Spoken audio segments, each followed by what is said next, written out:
My name is Kiera Evans. This, of course, is my mother, Nina Cobb. Hey everyone, how you doing today? So, as you all know, she is in the fight of stage 3 breast cancer. And right now we're on episode 3. And we're going to ask her some questions about life that's in between appointments. So, uh, just to let y'all know, she doesn't know none of the questions. I tell her the topic, but I come up with the questions so it doesn't seem like it's rehearsed or anything like that. Because again, we want to give the real side of everything and The not honest question, just honest answers, and yeah. yeah. Yeah.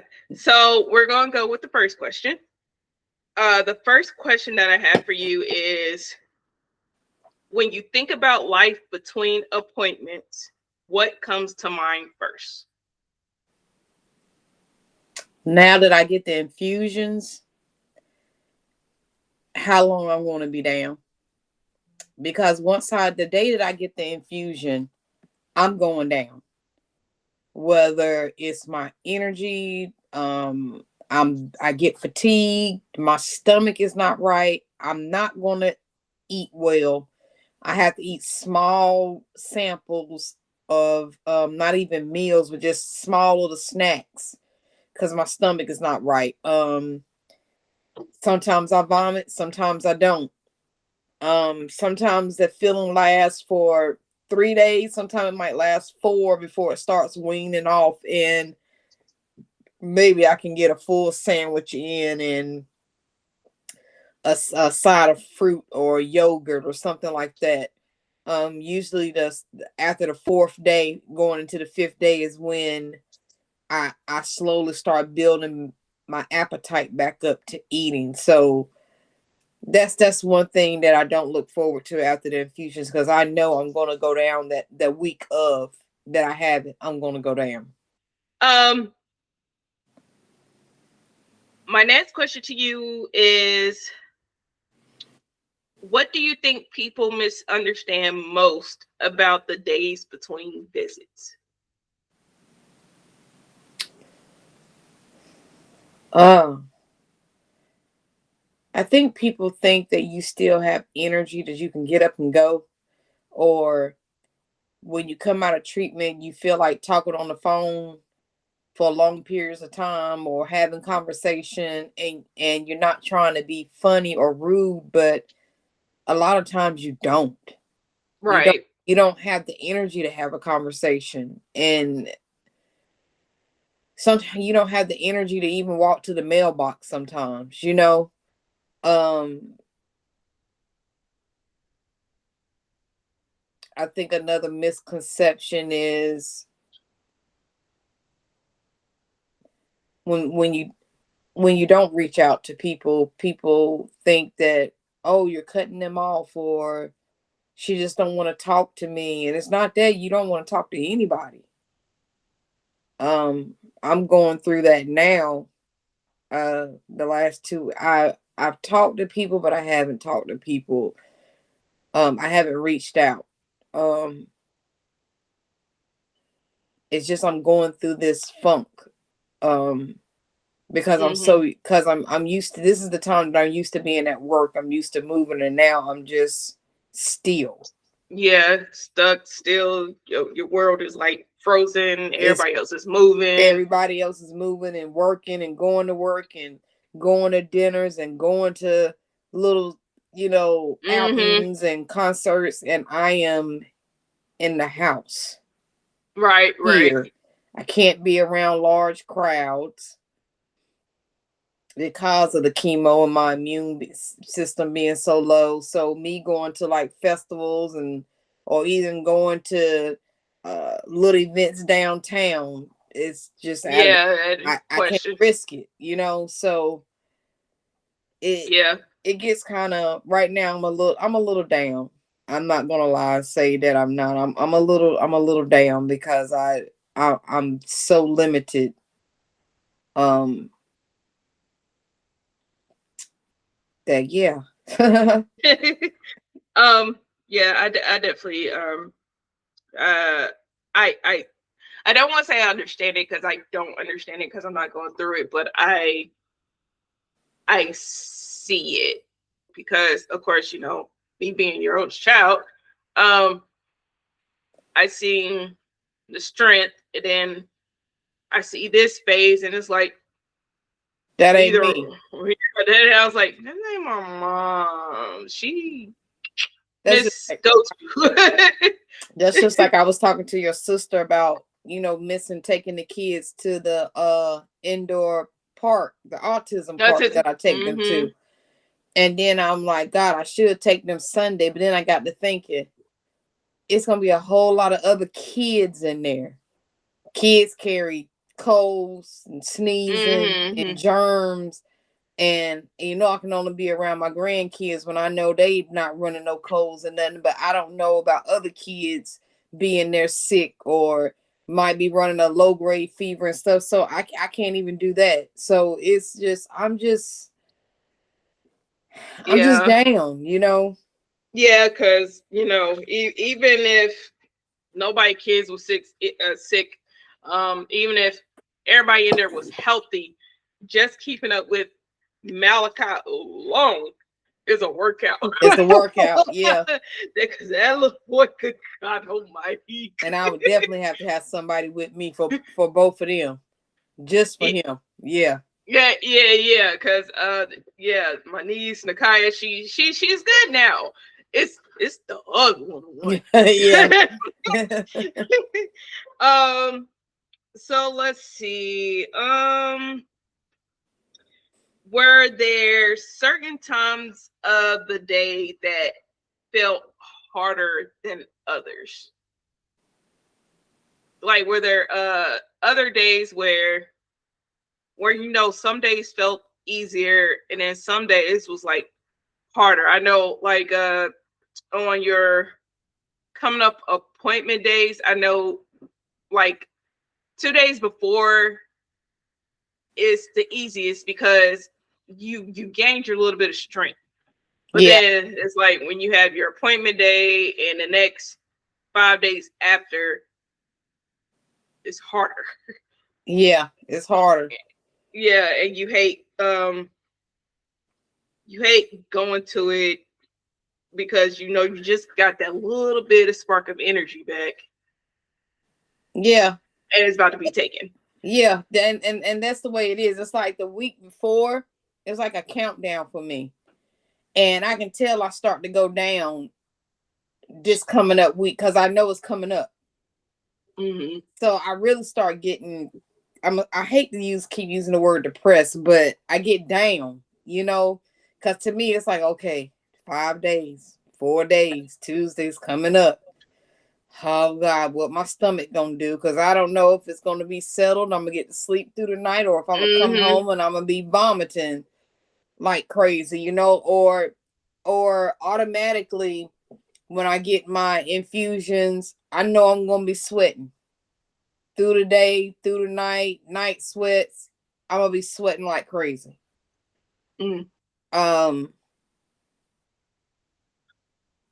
just to be honest, just the day that you get the infusion, the next 2 or 3 days, your urine is you can smell the chemo.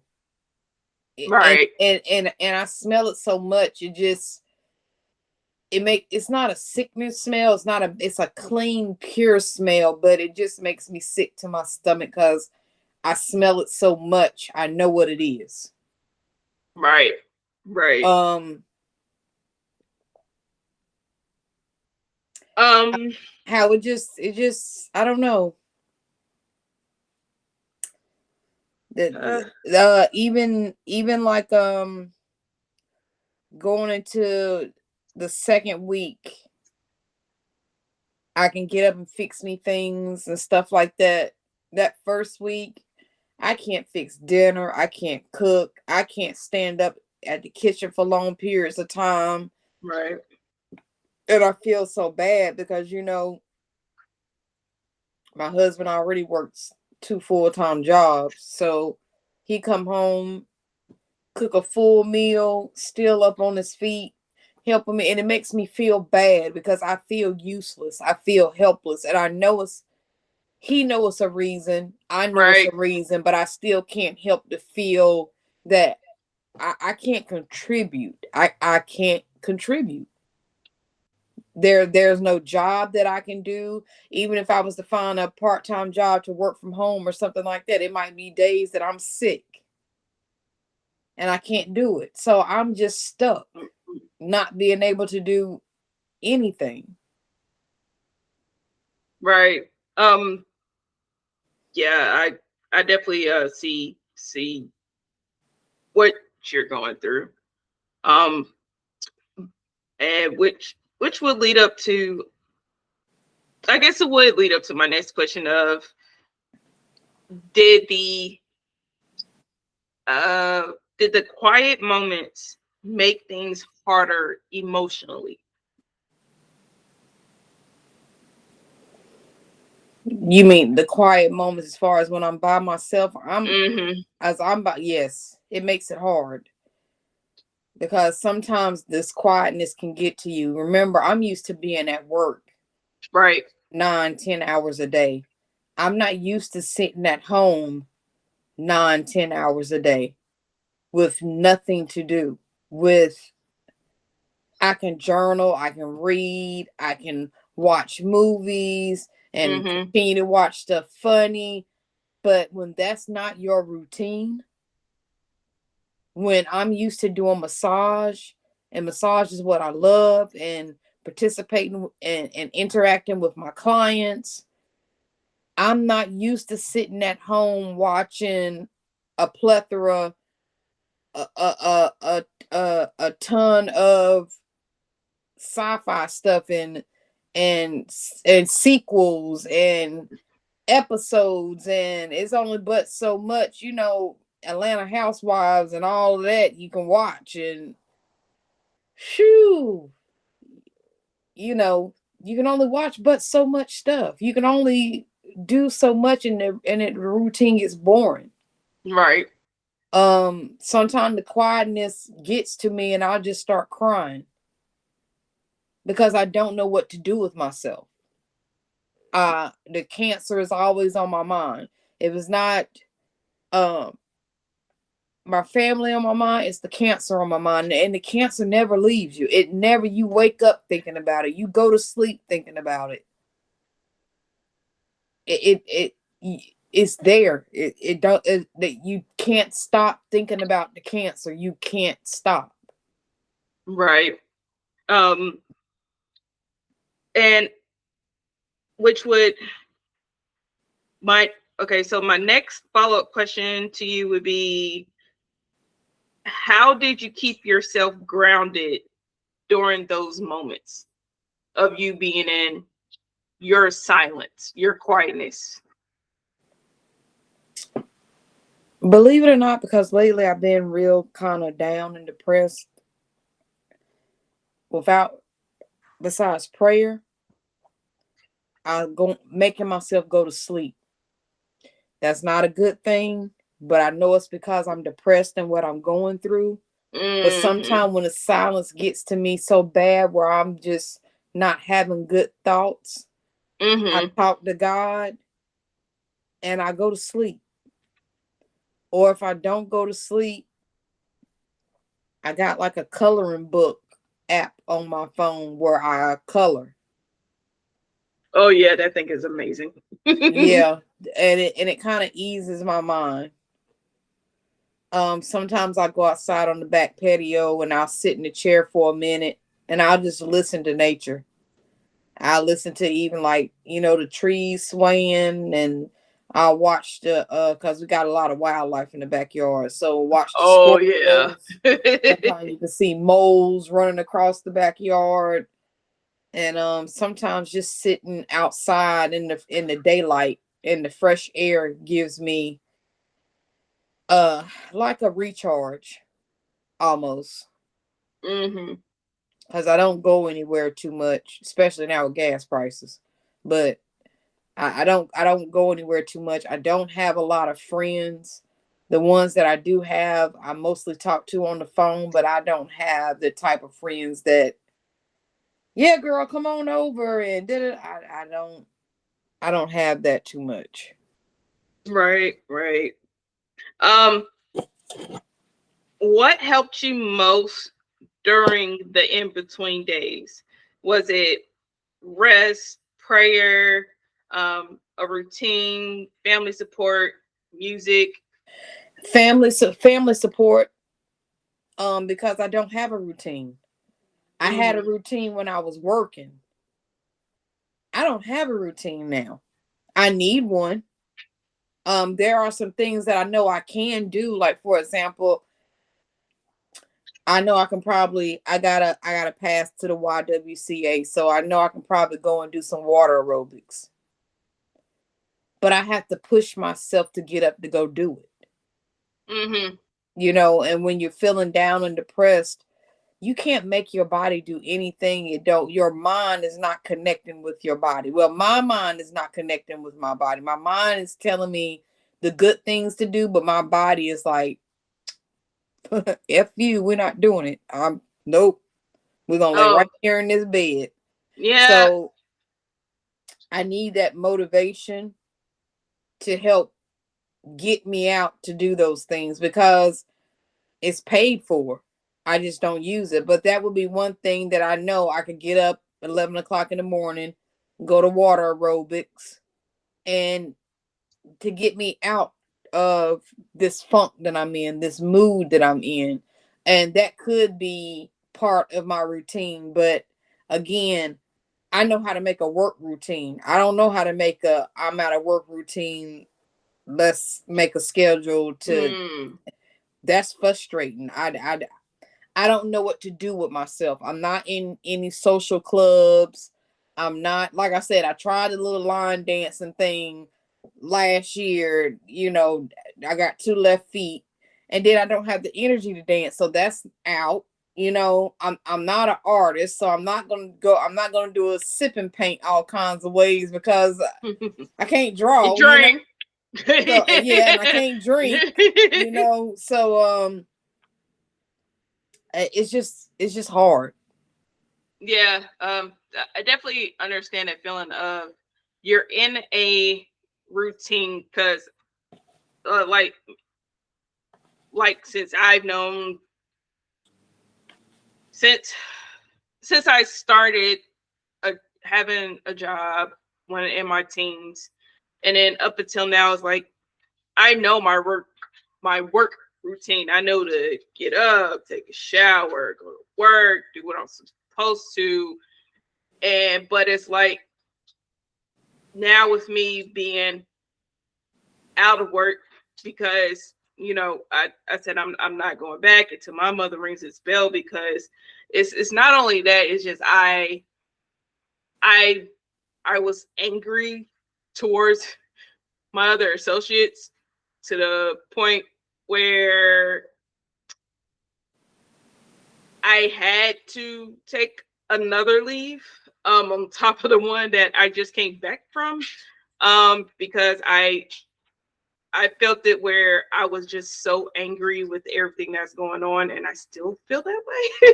So it's like I can't go to work to feel that routine, but I had to make up a new routine, but I don't know how to make up that routine because I'm so used to that routine. Mm-hmm. Yeah. So it's a lot. It can be a lot. It can be very aggravating and Yeah. frustrating because Yeah. you don't know what to do with yourself. Nope. Um. So that leads me to was there anything people did with good intentions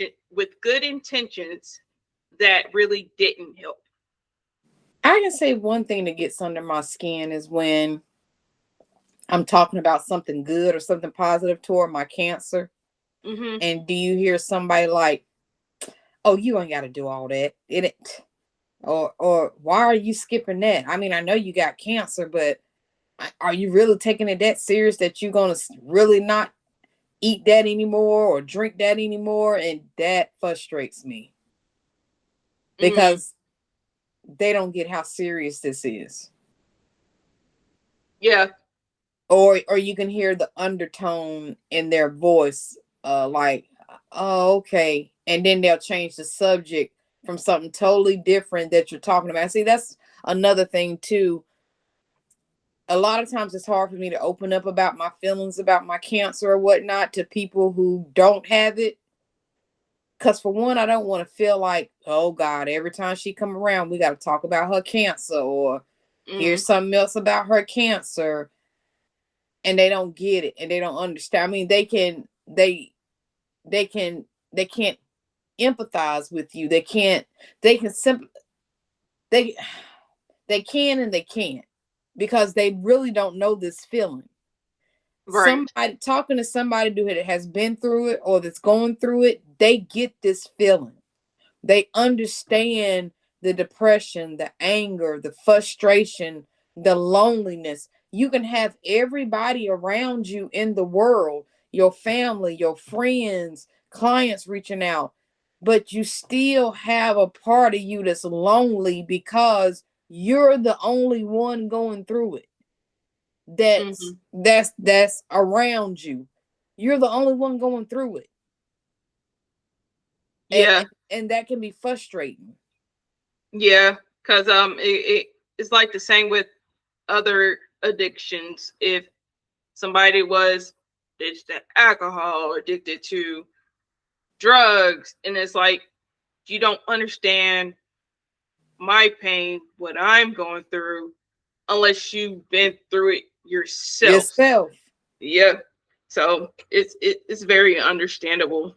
Um, what would you say to someone who is struggling in the days between treatments or appointments? Reach out to those positive people, not the negative ones, not the ones that's always got a but in behind each sentence, not people that put you down. You need to surround yourself around those positive, praying, energetic people that are really going to lift you up, that are going to talk to you positive, that are calling and checking on you. I have some people that are calling and checking on me on a consistent basis. Even if I don't reach out to them, they're still reaching out to me. So you got to surround yourself around those positive people. That's the number one thing when you're down and feeling beside yourself. You have to let somebody know those feelings, because like I said, when you got those feelings and you're feeling quiet, because sometimes I have to call your grandmother and I vent to her, about my feelings for that day, and I just have to get it out because it's so balled up in me and I'm holding it in and it's hurting. So I just need to express myself and get out and cry and get my feelings out, and I do feel a lot better when I get it out, because sometimes it's a buildup. Right. Got to talk to the doctor. Got disappointment today. My stomach's feeling bad. I got diarrhea. I can't eat this. Then you get a phone call. And grandchild might be sick, and then you get all of this stuff, and you're thinking about you, and it just everything is just discombobulated, and you get frustrated, and you just break down, you just cry, because it's too much. The cancer is already enough, but then when you're thinking about, like, in between these sessions, you're thinking about finances, because me and my husband both work full-time jobs, but now he's taking on an extra. I'm not working anymore. That's not just our household bills, with what we're paying, and lights and gas and car insurance and groceries and vet bill, and then you got my business expenses, my office lease and website and internet, Yeah. and that's frustrating when you're down to one income and you got one person doing it all.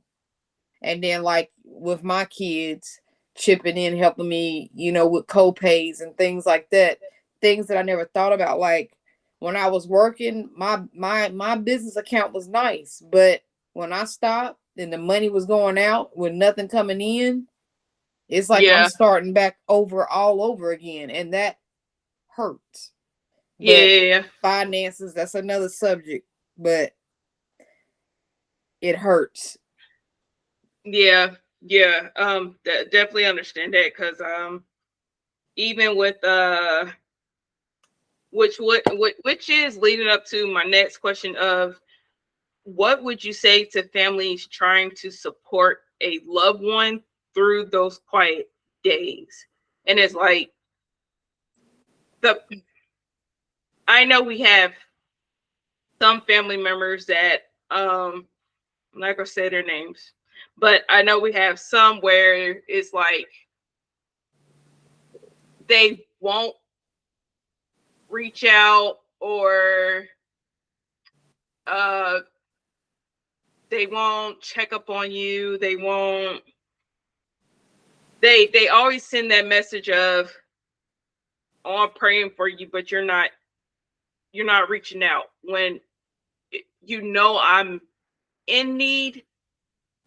But Yeah, you're gonna have that too. You're gonna have some of those family members that I got some that, like your Aunt Ada, for example, she sends me prayer every single day, 3 times a day, no lie. I can literally get my phone right here and cut it on and scroll up and show you literally every day with a prayer, with a prayer, with a prayer, with a prayer, with a prayer, with a prayer. And she'll send personal texts. How you feeling today? How you doing? And she has on her calendar when my infusion days are. And she'll be like, good luck on your infusion day. So my older sister Ada is amazing. And then you have some that reach out every once in a while. And then you got some that just don't, you know? Yep. And you just take those mental notes, especially the ones that you've been there for them when they were in need.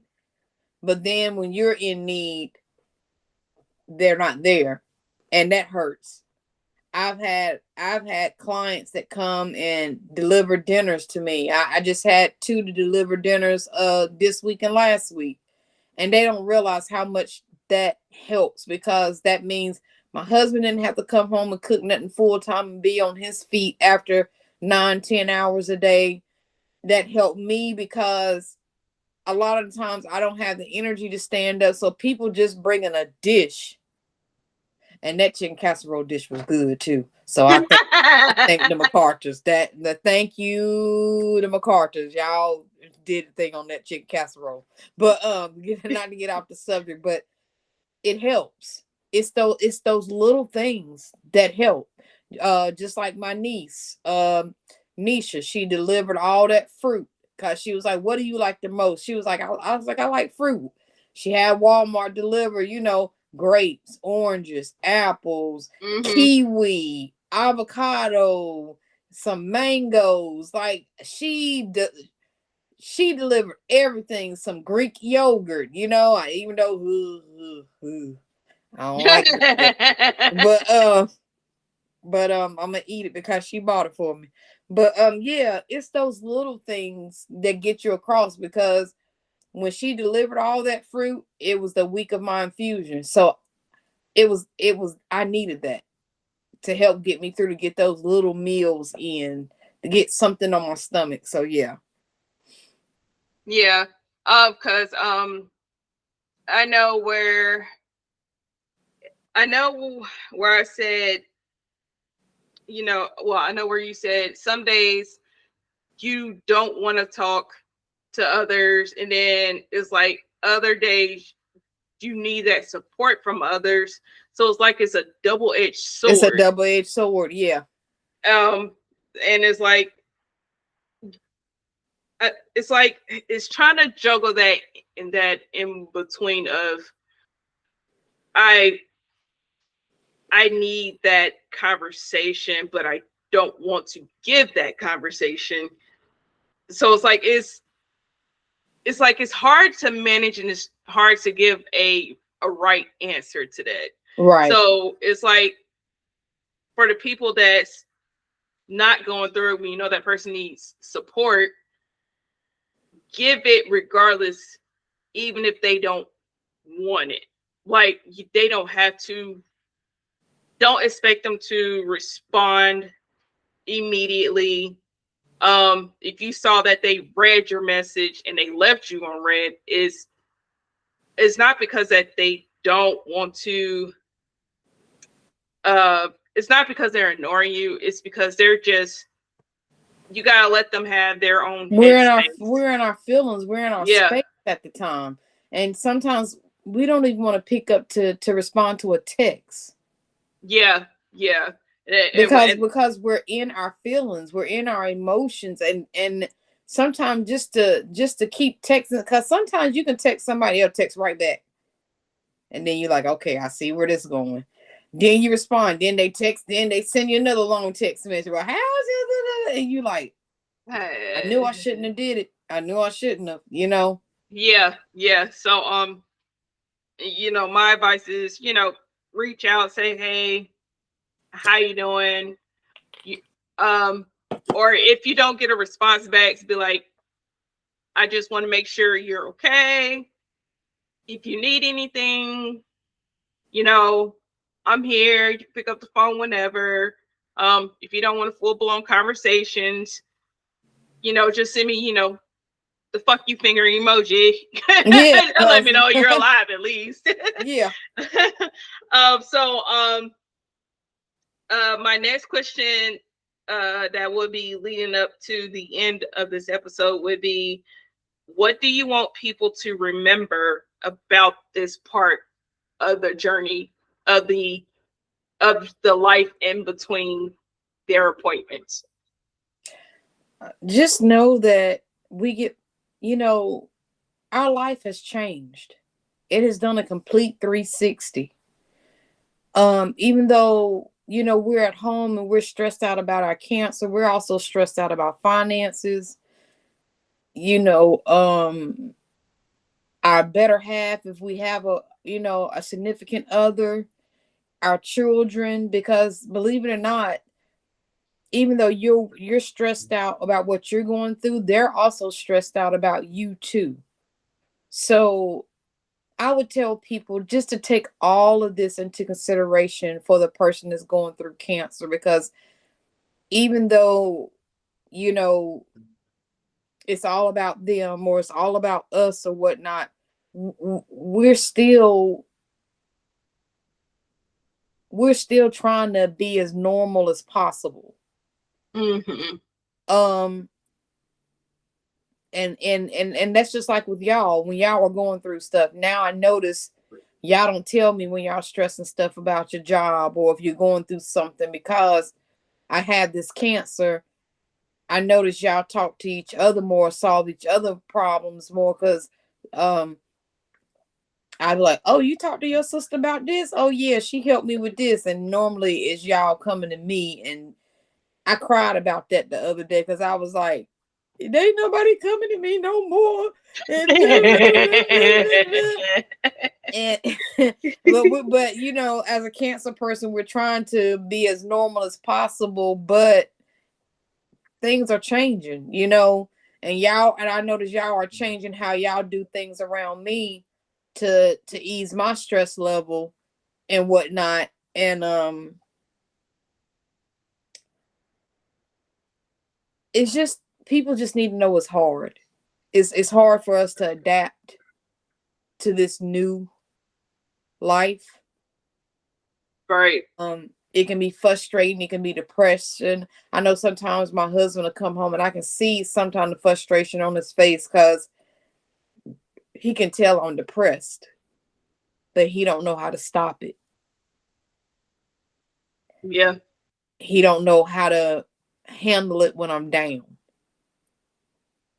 So I just tell people, the one thing is to be patient, still be there for that person, even if you haven't heard from them and they haven't reached out. Let's say you reach out on a Tuesday and you don't hear from them until that Friday or the next following week. Don't hold it against them. because you don't know what that person is going through, because it's what they're going through. It's not about your feelings or you, because you have something going through you that can kill you, that all these poisonous deceit, all these poisonous chemicals that they're shooting through your body, that's changing your body. Like my hands are black. Do you see how dark my hands are? Mm-hmm. They were never this dark. Like I'm burning from the inside out. Like now my face is peeling. You can't see it now because I'm so far back, but up Mm-hmm. close, my face is peeling and drying out. It feels like alligator skin. My forehead is peeling. In between my eyebrows is dead skin. You know how to much oil and all of that. It soaks it up, dries it up. And we're going through self-esteem issues. You know, we know it's the chemo that's doing it, but we're not used to looking like this. You know, Right, you right, know, yeah. I grew my dreads twice, and the last time I had them for over 10 years, my dreads were down my back. Now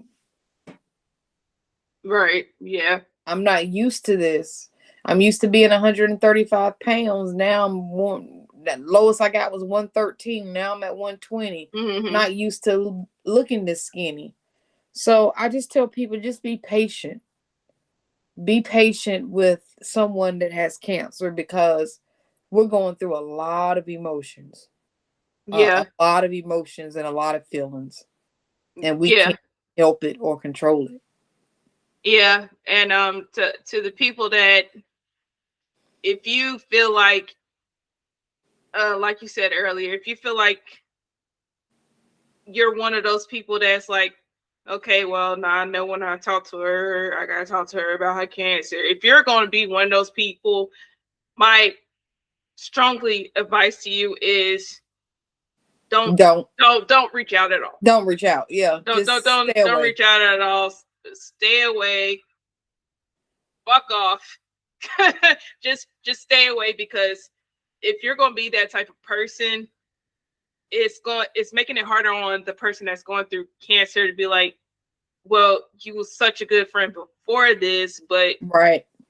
maybe I need to back off because I feel like I'm a burden to you, when they're not being a burden to you, because this is not something that they can control. And one more thing that I'm going to tell a person to do: when you have a cancer person talking about their cancer, don't compare their cancer to somebody else's cancer, or especially if that person has died. Or Mm-hmm. I mean, I'm not trying to be funny. I mean, you can discuss other people's cancer, but it's like, don't do a comparison like, oh well, I had a friend that had stage 3 and she didn't go through half of what you went through, or why you vomiting so much, and they had it and they didn't do that much.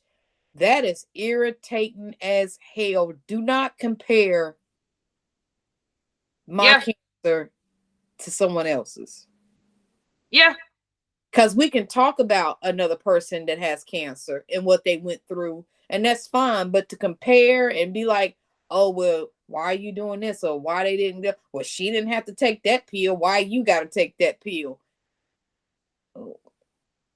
you know.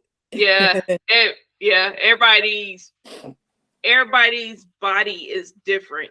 Um, Yes. like we said in the last episode where she was on the max, the max. A lot of people body may be able to It handle the would max, take the max. but she had to change her dosage. And then some people can get 1, 2, 3 symptoms, but the other person can only get 1, 2, 3 symptoms. And Yeah. it's like everybody's is different. You could say, oh, we're both losing our hair, but no, my teeth is fine, but your teeth isn't fine. Or no, I'm gaining weight. Why are you losing it? Yeah, And because sometimes I walk into cancer center, I'm like, well, why they weight look normal, or why she still look healthy, and why am I skinny? You know, the chemo hits everybody different. yeah, it really does. And I know that definitely the weight in the hair part is definitely a touchy subject for a lot of women, because with we care a lot about how people look at us, how they perceive us. Um, because I know when I go with you on your appointment days, I know I hear a lot of patients, and they's like, yeah, we're just gonna, the nurses be like, yeah, we're just gonna get your weight. And they be like, uh, like Yeah, they don't want to, because they know I feel like if my weight is dropping, so is my life. life. Yep. It's like the life just drains out of their eyes. And I hate it for them. And so yeah, And then you're also thinking when you're losing that weight, God, is there cancer somewhere else? And they just ain't found it. Like, and but then it's the appetite. It's your appetite being suppressed when you can't eat. And then on top of that, when you can't eat, you're losing weight. And then on top of that, when you're vomiting, guess what? Vomiting makes you lose more weight. So yeah. So again, if you're about this episode is more of, yes, it's the life in between appointments, but it's also where is my life with support. So again, if you're gonna be one of them assholes, please just remove yourself from my life and stay that way. Even when I ring that bell, just remove yourself, please. But yeah, that's all the questions that I have. yeah. Is there anything else that you would like to say? No, I think this is pretty good. I'm really enjoying doing these episodes. As we go further, we're going to get a little deeper. Because of course I got a lot more things coming up. This is my second round. I went through my first round of chemo treatments. That started December the 16th, and right now we're into 4/20, April the 20th. And I have a couple of more round 2 treatments to go to, which I go now every Tuesday, every third week on a Tuesday. And I've got one more round of that to go, and then they'll be discussing my surgery, which I have made a decision on that, and we'll be talking about that soon. So Yeah. And also I have been reaching out to a lot of Facebook support groups. And I'll be getting there. A lot of them has shared their stories with me. So a